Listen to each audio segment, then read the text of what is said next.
If I was to have a steak and a salad, I'd probably see a decent contribution into my blood sugar from the protein in the steak. But if I had a steak and a potato, steak Right. Well, you're probably also wouldn't going to do. take, yeah, you're going to take insulin for that potato. And so the protein in and of itself won't have as much of an impact on your blood sugars. But if you're Right. having a steak and salad, and let's just call it a ribeye, right? So we're going to have a whole bunch of fat around as well. You'll see a rise much higher than what you would have expected for a low carb meal. And something that really ought to have insulin with it. But depending on how you're taking your insulin, how you're managing your diabetes, the timing of that can be a little bit Yeah. tricky.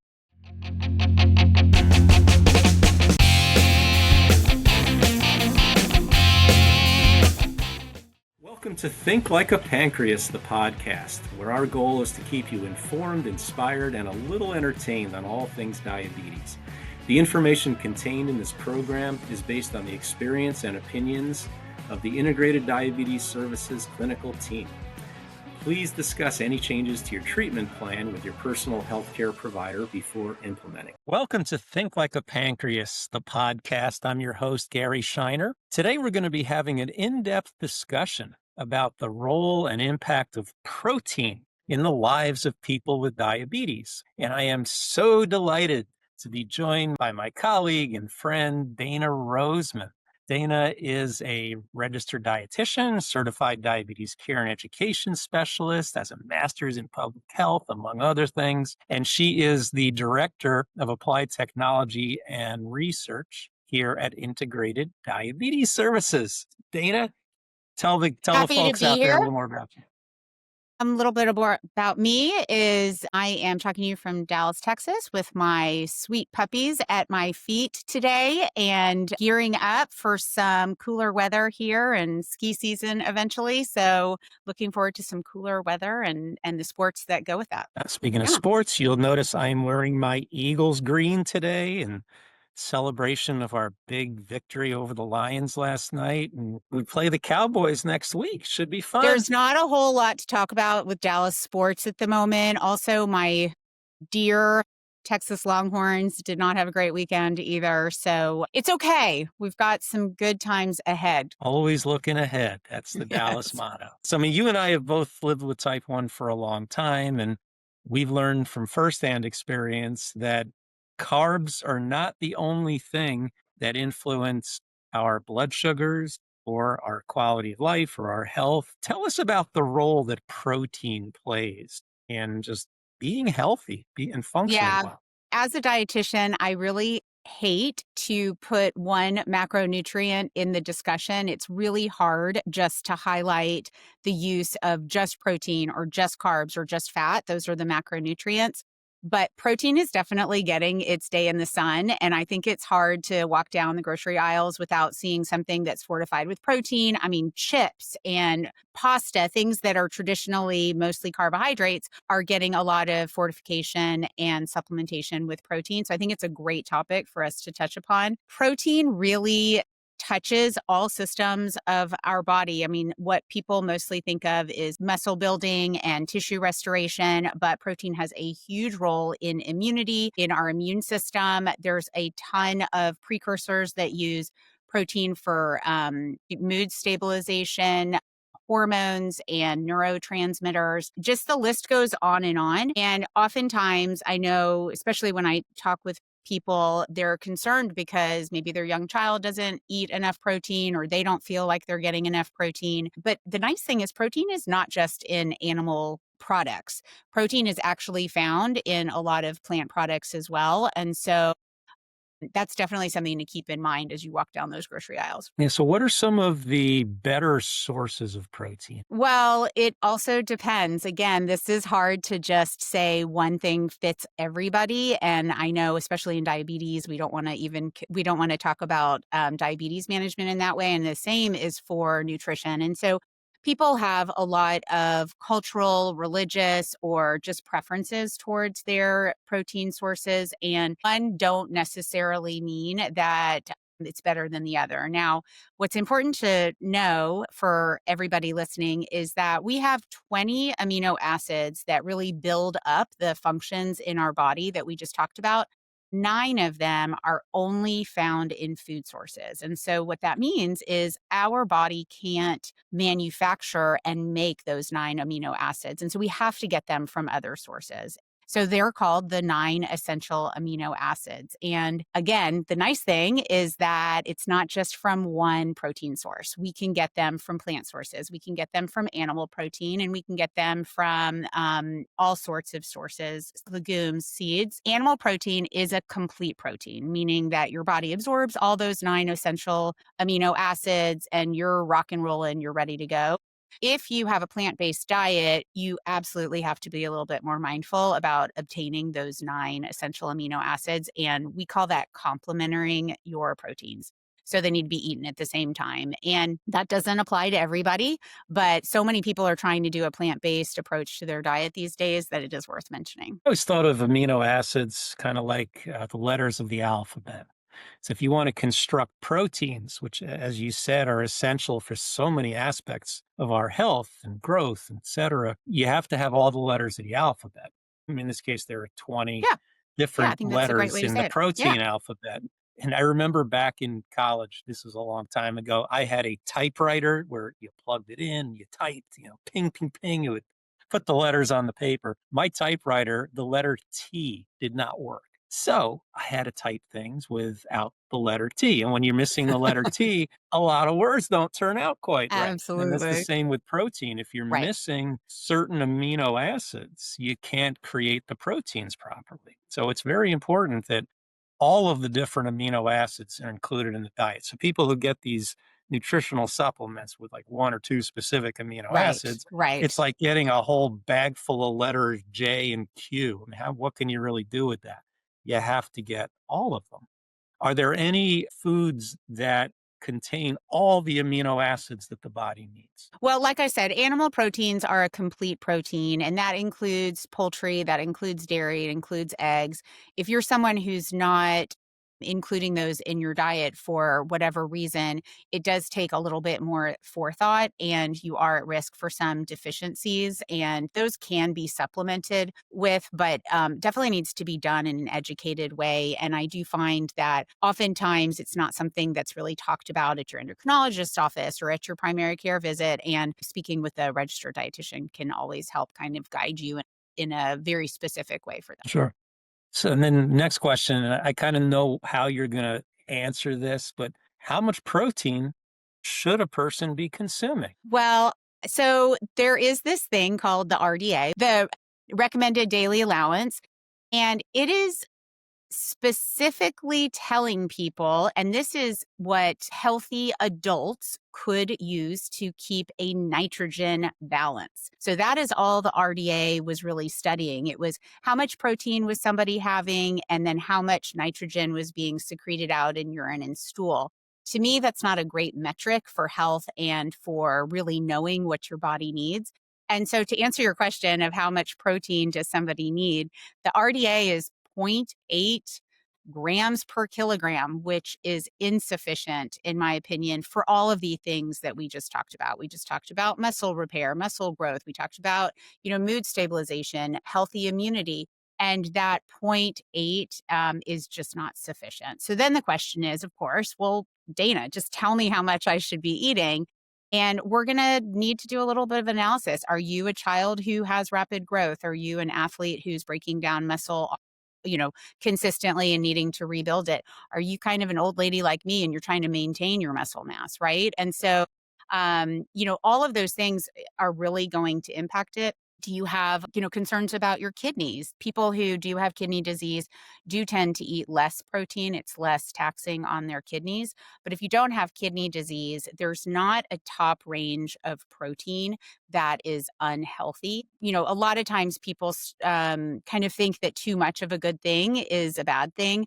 We don't store the essential amino acids in our body from day to day. So if you don't have those essential amino acids that we talked about just a moment ago, they do get excreted out in your urine. The nitrogen is not stored in our body. And so as a result, it is better to kind of overdo your protein and figure out what a healthy range is for you. Is there a difference between men and women in protein requirements? Well, I would say that most women, this is a generalization, don't get enough protein because many women are focused on a little bit of a weight balance and not eating enough protein to sustain their muscles. That is a generalization, but I do see that most often. But in terms of what women versus men need, I would say there's not a generalization for one versus the other.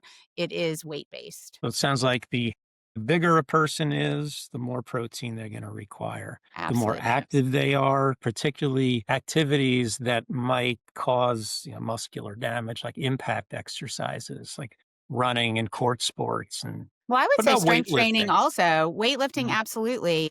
I did some training this morning. I'm already sore. That soreness is indicative of some muscle breakdown, and I want to build that back up. So, having protein around as that energy is so important. So you said the body doesn't store certain amino acids that we need to create proteins. So it doesn't sound like a person can eat a ton of protein one day and very little the next. You need to get a consistent amount from day to day, right? Yeah, yeah. And I would say personally, I try to aim high in terms of my protein intake. And, I know very many days I'm just not going to get to it. But if my goal is a little bit higher than I otherwise really need for my body support, then I'm going to get kind of close. Okay. How do you feel about protein supplements?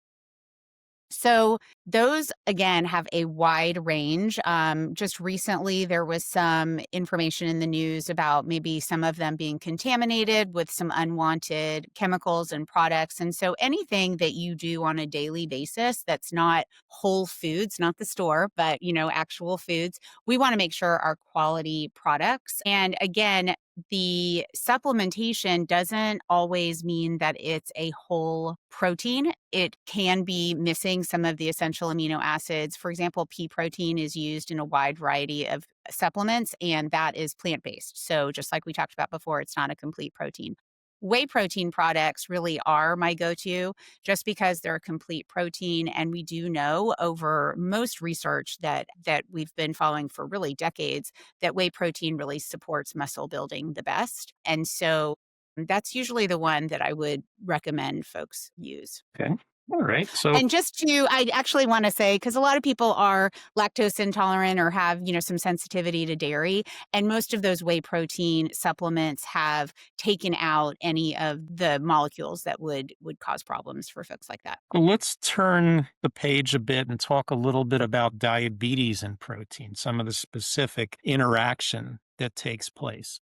So I think most of us realize now that if we were to eat a meal that had no carb, but a decent amount of protein, the blood sugar is not going to stay put. It's going to go Right. up, right? Why is that? So if carbs aren't around, our body still needs energy. It is like a gas tank in your car. It's just not going to churn or run without any energy on board. And so our body is extremely versatile and will get carbohydrate energy like glucose from proteins. And so proteins do have the ability to be converted into glucose. And your body will do that pretty quickly if there's no carbohydrate energy on board. Now, the difference with this, especially with insulin users, is that rise in glucose is delayed because that metabolism and digestion does take a little bit of time. So there's a lag period. And so you will notice rises in your blood sugar an hour and a half, 2 hours, 3 hours after your meal. And maybe the spike is not quite as high. So we know with carbohydrates, 100% of those carbohydrates are converted to glucose. And with protein, it might just be about 50%. But 50% of a 100-gram protein meal is not nothing, right? So we do need to account for that in our insulin use. I've also read that protein can stimulate glucagon production by the pancreas, which can also contribute to a blood sugar rise. So, in addition to glucose being created from proteins, you have glucagon contributing to a rise as well. Mhm. So, I guess you're saying that if somebody's having a very low carb meal where they're not taking much in the way of insulin for it, you're going to get protein converting to glucose, and you're also going to get some glucagon pushing the blood sugar. And I would say there's probably a third aspect of that in when you're having protein, very often you're having a good amount of fat with that meal. And then, of course, that fat is going to cause a delay in your digestion as well. And then fat is kind of the gift that keeps on giving, is what I say, because it's just going to have your blood sugars high and stay high for a few hours. Yeah. Makes you a bit insulin resistant. A lot of fat in Mhm. a meal. Absolutely. Been there, done that. More time Absolutely. here to share. So let's take an example. If I was to have a steak and a salad, I'd probably see a decent contribution into my blood sugar from the protein in the steak. But if I had a steak and a potato, steak Right. Well, you're probably also wouldn't gonna do. take you're gonna take insulin for that potato, and so the protein in and of itself won't have as much of an impact on your blood sugars. But if you're Right. having a steak and salad, and let's just call it a ribeye, right? So we're gonna have a whole bunch of fat around as well. You'll see a rise much higher than what you would have expected for a low carb meal. And something that really ought to have insulin with it, but depending on how you're taking your insulin, how you're managing your diabetes, the timing of that can be a little bit Yeah. tricky. Yeah. So before we talked about how much protein people need in an average day, how much protein is in an 8-ounce steak? So, steak, I would have to actually look. For chicken, I've got that. There's about 24 grams in 6 ounces of chicken. Steak, it would depend on how much fat is in the steak and the marbling Mhm. of it. Okay, it can add up. How about a cup of milk? How much protein's in that? So there's usually about 12 grams. You can get some protein, that some milk products that have a little added protein to it. So 8 to 12 grams is what's going to be in milk. Eggs have 7 grams per egg. And then, the grains and sources of protein as a comparison will be in the 3 or 4 gram range. And so, peanut butter has about 7 grams, but you may not want to eat as much protein as much peanut butter as you would need to really fulfill your needs. Yeah, you might not be able to talk too easily Yeah. with that much peanut butter in your mouth. I hear you. So, given that, protein won't affect the blood sugar as quickly or as robustly as carbs will, should people with diabetes be on real high protein, low carb diets? So that, I do think, is a little bit of an individual approach because, again, what activities are you doing? What stage of life are you in? But I think without a doubt, anyone who wears a continuous glucose monitor knows that the lower carbohydrate load paired with a higher protein, either snack or meal, really has a smoother blood sugar line than if you just had a bowl of cereal without any protein supporting that. And so I usually have people kind of walk through their day, pick their most common meals that they enjoy, and find a way to pair it with protein and a high fiber carbohydrate. I mean, that really helps the insulin action time in however you're taking your insulin, and then really manage those post-meal blood sugar spikes that we want to avoid. How would somebody know if they weren't getting enough protein in their day-to-day diet? So it does accumulate over time, but there's not a deficiency that tomorrow all of a sudden you would notice. But with kids, you might see that their growth is a little bit stalled, or with people in, adults, you might notice that your hair is maybe falling out. You may find that you don't have as much muscle tone as you once did. You might notice just some fatigue and a lack of fullness, quite honestly, after you finish your meals, because protein is really satisfying. And because it's delaying your metabolism and your digestion, you do feel full longer. Nice. So I could blame my hair loss potentially on A a hundred low percent, protein a diet? 100%, 100%. Yeah, And I it's will not say that we genetic. find that quite a bit with people who are taking GLP-1 adjunct therapy with their insulin. And so, with this class of medication that is really used far and wide, not just for weight loss and type 2 diabetes, but a lot of people with type 1 are using these medications too. Their food intake is so dramatically reduced that unless there is a real focus on increasing their protein intake, that can be a contributing issue. And when you're losing weight, you lose equal parts of muscle and fat. We want to keep the muscle. That is what's protecting your bones. That's what's helping your metabolism and your energy. And we just want to get rid of the fat. And so, with people, especially who are on a weight loss journey with or without medication, we really want to focus on keeping a high protein intake. I've experienced that because I've used the GLP-1 for a while. It helps me control my appetite. I'm not that really interested in losing weight, but it keeps me from grazing and eating excessive amounts. But because I'm eating less food overall, I'm also Hmm. eating less protein. Right. So I did start taking a protein supplement. You mentioned whey protein before, and I do take a whey protein. I think about 20, 22 grams a day of whey protein as a We can find supplement. you one that's got 30. We'll get more bang for your bite. I just take a bigger scoop. It doesn't make Yeah. a difference. Yeah. Yeah, just mix it up and drink it in the morning. It's not. It But we have tastes to get kind of really vanilla. creative sometimes with folks because, you don't have that much of an appetite. And so you're not grazing on nuts. Maybe you used to, you're not having that second portion of chicken at dinner. And so we really Mhm. do need to make sure that bite for bite, we're getting enough protein. Yeah, and I see it a lot with some of my older patients too, Hmm. where their appetite is diminished and they're not getting the protein they need. And it's important at all ages, growth years and in Yep. our older years as well. Well, I would say it's more important for the older years just because we are so focused on sarcopenia and that lack of or that loss of muscle mass. And that is such an indication for longevity and wellness in certain populations, really in the older population.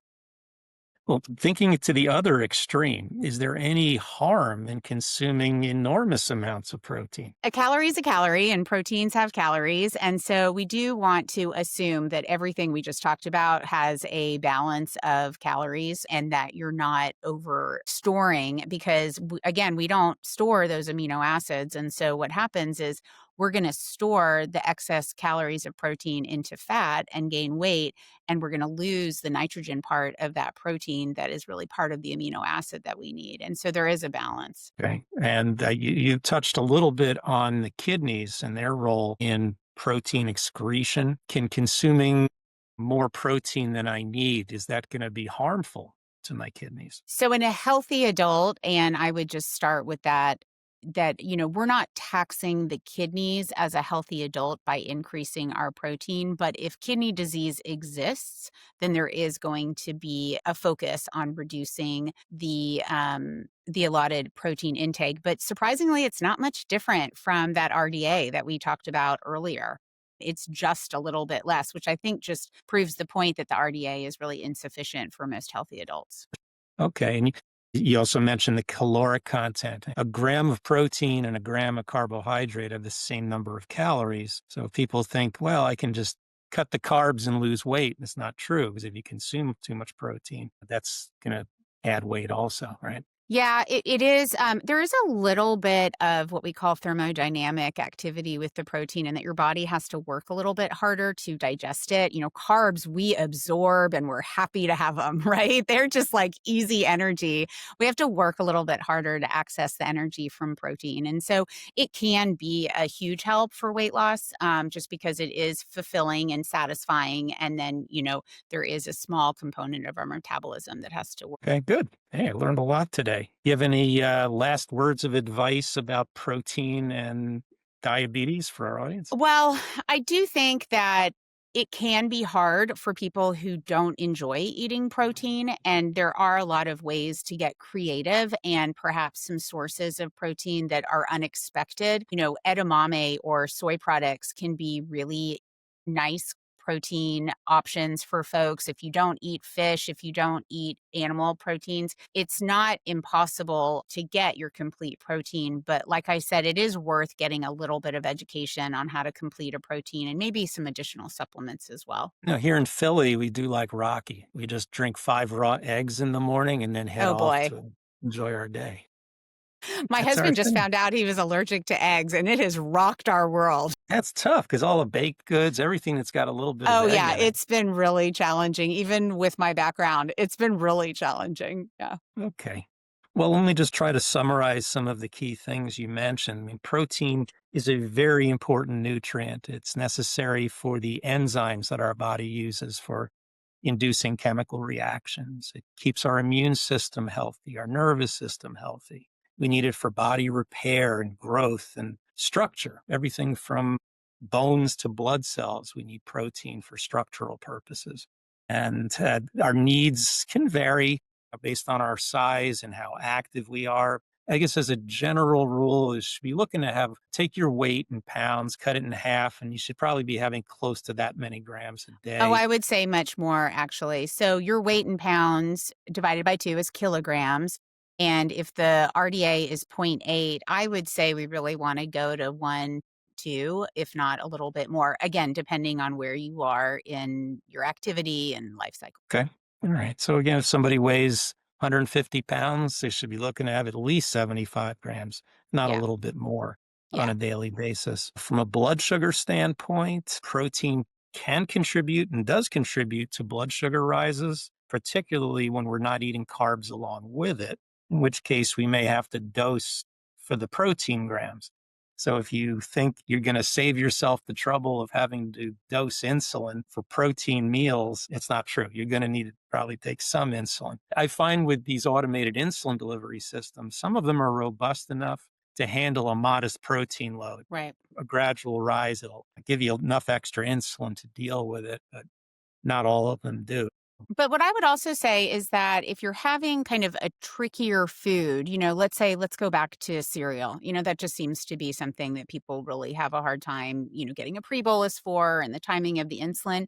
But just by adding protein to that high carb, high glycemic food, my analogy is that carbohydrates are a hot air balloon that has no weight to it. So it's floating up to the sky pretty quickly. But if you tie that hot air balloon to a weight, your balloon is not going to just soar as high as it otherwise would. And the protein is that weight that kind of holds it down. And so you have your favorite food that, you just expect to raise your blood sugar super high. I'd add some protein to it, and then you'll see kind of a decrease of that rise. Yeah. So anybody who's listening, if you have further questions, reach out to our practice. We have Dana, and we also have a few other dietitians who can really customize things around what your interests and needs are. So let us know if we can help. We'd be happy to. And we'll have some show notes that list protein for some common foods and a few other things, so you can check that out. And Dana, thank you so much. I know you've got a Monday night football game to watch tonight.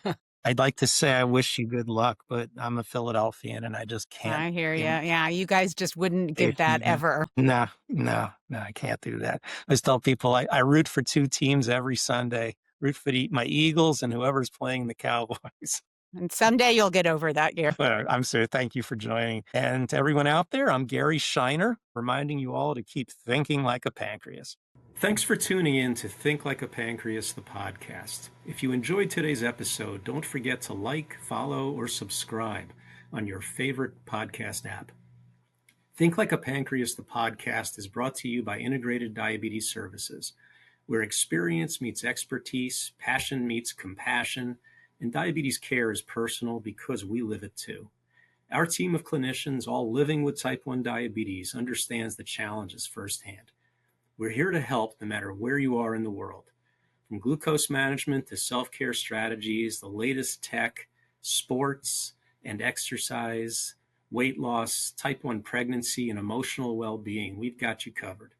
We offer consultations in English and Spanish via phone, video chat, email, and text. Want to learn more? Visit integrateddiabetes.com or email info@integrateddiabetes.com to schedule a consultation. On behalf of Think Like a Pancreas, the podcast, I'm Gary Scheiner, wishing you a fantastic week ahead. And don't forget to think like a pancreas.